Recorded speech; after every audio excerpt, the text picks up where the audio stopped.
And we're back, risk takers, how to start a side hustle. In recent times, candles have turned into big business with success stories all over YouTube detailing how a small side hustle in candle making turned into a six-figure business in 18 months or more. We speak to growing luxury candle maker Ncasa Ntloko on his journey in the candle making business in South Africa. Hope you enjoy.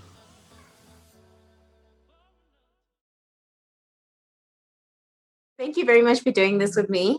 So firstly, if anybody who doesn't know you, can you just tell me a little bit about yourself? You call yourself a serial entrepreneur. Yeah. Can you tell me about, your endeavors, and then how did NovaWicks come about? So you can just get straight into it. Okay. So my name is Ncasa Ntloko, a young South African entrepreneur, born in the Eastern Cape, grew up in Cape Town, and I started my entrepreneurial journey already way back in Cape Town, 2005, 2006.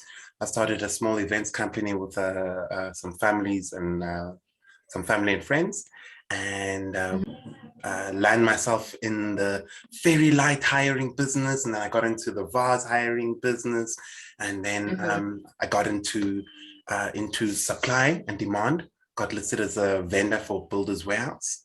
That's when I got into construction, and I then found myself in the unique niche business of business consulting, borderline on problem fixing for some high profile clients down in Cape Town. And when COVID struck, a lot of changes came about, and ultimately I have found and built this luxury candle and diffuser business named NovaWicks. So you started from a completely different industries to candle making. How did we end up at, I want to make candles for men? How did you get there? It came in a dream. I can't explain it better. Like a literal dream? Literally a dream that bothered me for 3 months. And the dream was, there's money in candles. And the more research I did, the more it became clear that it was as niche as they come, very niche market, and it was about ascertaining and finding where I would fit within this oversaturated market. If one were to try think of a textbook saturated market, no one can think of a better example than candles. There's no one that is making candles. There's no color and feature, and one has shells and one has flowers sprinkled on. They come in so many wide varieties. Finding one, like, how do you make money in such a saturated market? So it became a research process first, the bothering urge of like, that's how you need to exchange this boredom, this discomfort for growth, and for learning something new completely. It wasn't the first time I learned a new skill, and it was all exciting. And I started making candles the first time ever in my life. How did you start sourcing suppliers? Okay, initially, it became a matter of ascertaining where would I fit within the market, seeing access to products, access to suppliers, seeing who was more reliable. It's one thing to have access to a specific wax today. However, if your suppliers are inconsistent and unreliable, always changing quantity, always changing quality of material, it affects you and your brand. And then having to ascertain where do you get that, So it was actually very much trial and error.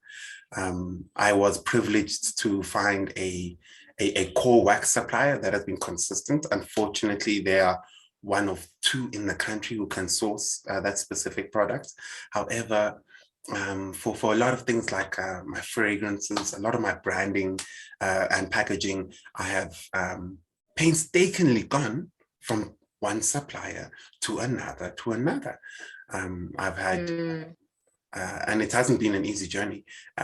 You create an entire product. My initial product was square boxes, very masculine in design, a clear glass, and excuse me, and changing that to a more rounder, more holistic, more softer product has been a journey, not always out of desire, but at times out of necessity, being told that your packaging is subpar, and going back to the drawing board and having to listen to the market, to actually listen to the people who are purchasing my products. Like, so do you supply, your supplies are locally based? All and my is that an supplies. intentional decision if they are?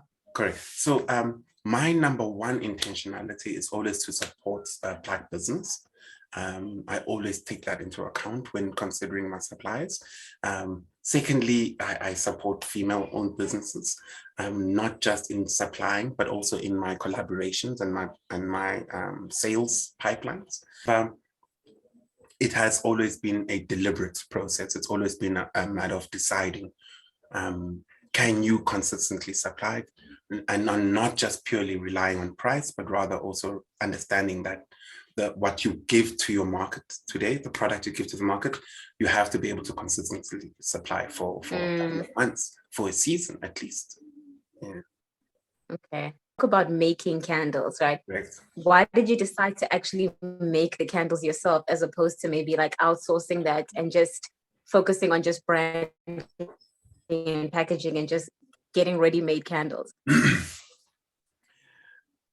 At its core, for me, the journey of candle making has been one of a spiritual journey. It coming to me as a dream, and me being hands-on throughout the process is one of bonding, of therapy and healing. I would never have been able to enjoy or benefit any of those processes or experiences had I been just supplying a semi-complete product and then just branding and marketing.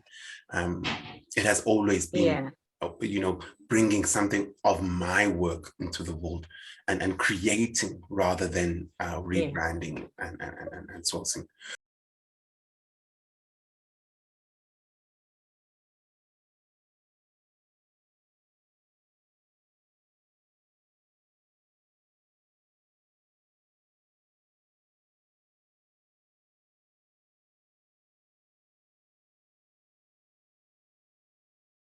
So besides like candles, what else is part of the NovaWicks brand? So it definitely started off as candling, and it became a lot more about the fragrance. And then immediate partnership came with your diffusers, candles being the fire fragrance source, and the diffuser being the cold fragrance source. And from there, it then expanded into room sprays, into the liquid scenting of the room. And then now we've gone onto body lotions, fragrance body lotions. So a more day-to-day fragrancing. So it's been more consistent regarding the fragrance and the experience of the user, whereas luxury has been our core focus, and that's how we've been able to build on to our product offering.